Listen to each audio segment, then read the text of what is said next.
থেকে হেঁটে হেঁটে যেতে হবে। তবু তো আমাদের বাইক বলে আমরা এতটা উঠে এসেছি, না হলে একদম ওই নিচে যারা ফোর হুইলারে এসেছে নিচে গাড়ি ওখানে পার করে দিয়েছে, পুরোটা হেঁটে হেঁটে এসছে। বাবা যা খাড়া রাস্তা, আমি তো কিছুটা হেঁটে হেঁটে এসেছিলাম, তাতেই আমার শ্বাসকষ্ট শুরু হয়ে গেছে। হ্যাঁ দেখো পুরো চারদিকে ধোঁয়া ধোঁয়া। Hello everyone, welcome back to my channel. আমি পূজা, আশা করি তোমরা সবাই খুব ভালো আছো, সুস্থ আছো। দার্জিলিং সিরিজের এটা হচ্ছে আমার 4 নম্বর ব্লগ। তো আগের দিনের ব্লগটা তো তোমরা দেখেছিলে, আমরা বাতাসিয়া ডুবে ছিলাম, আর এখন চলে এসেছি আমরা পিস প্যাগোটাতে। তো পিস প্যাগোটা ওই যে সামনে, চলো এই যে দেখো, এটা হচ্ছে আর্মি এরিয়া। হাই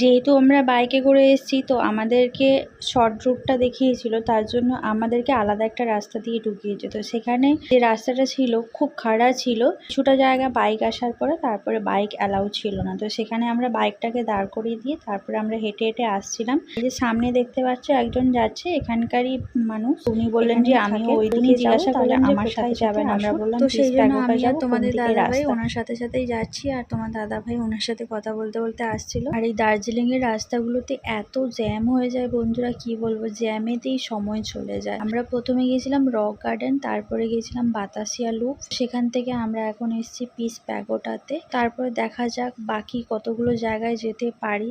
যদি জ্যাম কম থাকে তাহলে সবকটা কমপ্লিট করা যাবে, মানে আমরা যেগুলো সিলেক্ট করেছি, আর না হলে ইম্পসিবল হয়ে যাবে। তো চলো, এখানে একটা জাপানিজ টেম্পলও আছে, সেটাও তোমাদের সাথে শেয়ার করব। তো ফাইনালি আমরা হাঁটতে হাঁটতে ক্লান্ত হতে হতে পৌঁছে গেছি। এই হচ্ছে পিস প্যাগোটা, আর এইদিকে আছে জাপানিজ টেম্পল। তো প্রথমে আমরা জাপানিজ টেম্পলের মধ্যে ঢুকে একটু দেখে নেব ভেতরটা, তারপরে আমরা যাব পিস প্যাগোটাতে। বিশ্বাস করো বন্ধুরা, এই জায়গাটা এত সুন্দর লাগছিল, মানে কি বলবো, পরিবেশটা অসাধারণ সুন্দর লাগছিল, আর পিস প্যাগোটাটা সত্যি দূর থেকে অসাধারণ লাগছিল। তো এখনো তো আমরা ওখানে যেতে পারিনি, প্রথমেই বললাম না যে জাপানিজ টেম্পলটাতে ঢুকবো। আর এই দিক দিয়ে যে রাস্তাটা গেছে না, এই নিচ দিয়ে যে এই রাস্তাটাতে গেছে, এই রাস্তাটা দিয়ে ফোর হুইলার গুলো যেগুলো আসছে সেগুলো আসছে। কিছু কিছু ফোর হুইলার ওপরের দিকে উঠে এসছে, আর বেশিরভাগ ফোর হুইলারই নিচের দিকে আছে, ওখান থেকে সবাই হেঁটে হেঁটে আসছে। চলো এবারে গুটি গুটি পায়ে আমরা জাপানিজ টেম্পলের ভেতরে ঢুকি, আর তার ভেতরের পরিবেশটাও তোমাদের সাথে পুরোটা শেয়ার করব। সাথে থেকো আর ভিডিওটা কন্টিনিউ দেখতে থাকো।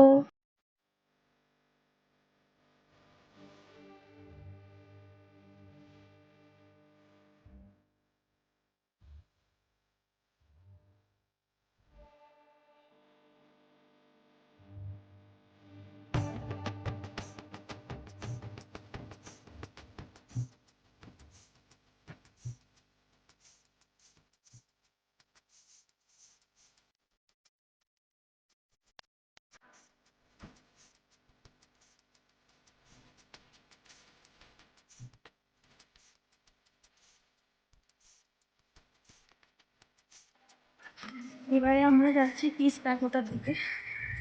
আমরা এখন তো প্রথমে জাপানিজ টেম্পলটাই ঘুরলাম, এবারে যাবো এবার সিঁড়ি।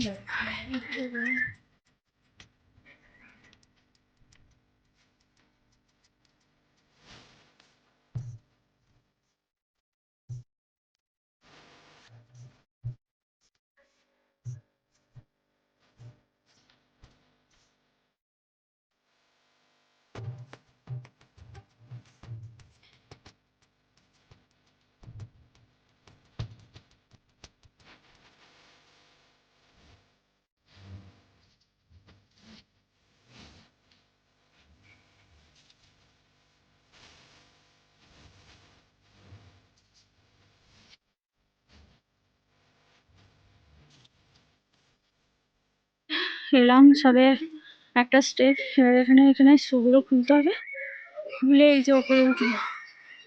এই লেভেলে ভিউ, যদিও এর থেকে আরো সুন্দর সুন্দর ভিউ আমরা দেখে এসেছি।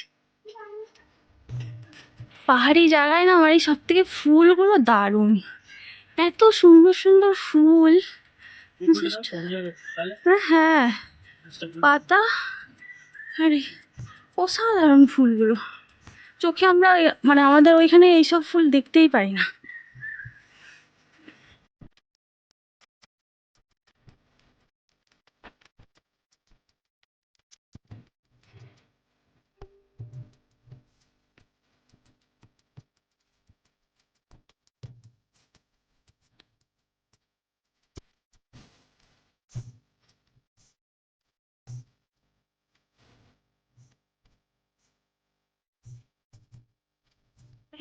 এই পর্যন্ত উঠেছি, উঠে এখন হাঁপিয়ে গেছে। এদিকটায় মনে হয় ঢুকে আসছে না,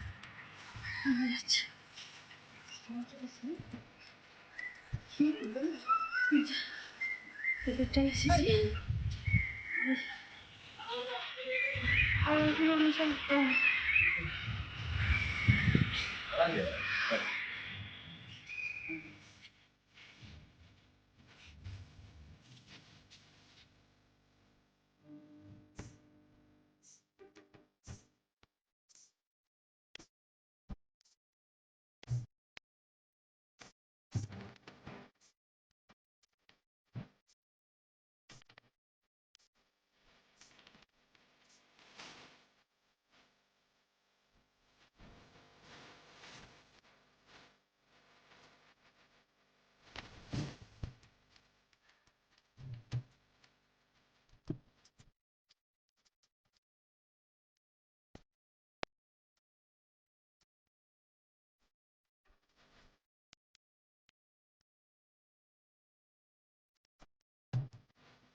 জাপানিজ টেম্পল, পিস প্যাগোডা দুটোই আমাদের দেখা কমপ্লিট। তো অল্প স্বল্প ভিডিও করেছি, কারণ এখানে ভিডিও করার মতো সেরকম কিছুই ছিল না। ছোট্ট একটা ব্লগ করলাম, তোমাদের কেমন লাগলো অবশ্যই কমেন্ট করে জানিও। তো এবারে আমাদেরকে কিছু খেতে হবে, অনেকটা লেট হয়ে গেছে, তারপরে যাব নেক্সট ডেস্টিনেশনে। সেই যে আমরা বাতাসিয়া লুপে খেয়েছিলাম, তারপরে আর কিছুই খাওয়া হয়নি। এখন প্রায় 2:30 মতো বেজে গেছে। তো চলো আজকের মতো এখানেই শেষ করছি ব্লগটা। দেখা হচ্ছে পরের দিন নতুন আবার একটা ব্লগের সাথে। তো এখন সবাই ভালো থেকো, সুস্থ, টাটা, বাই বাই।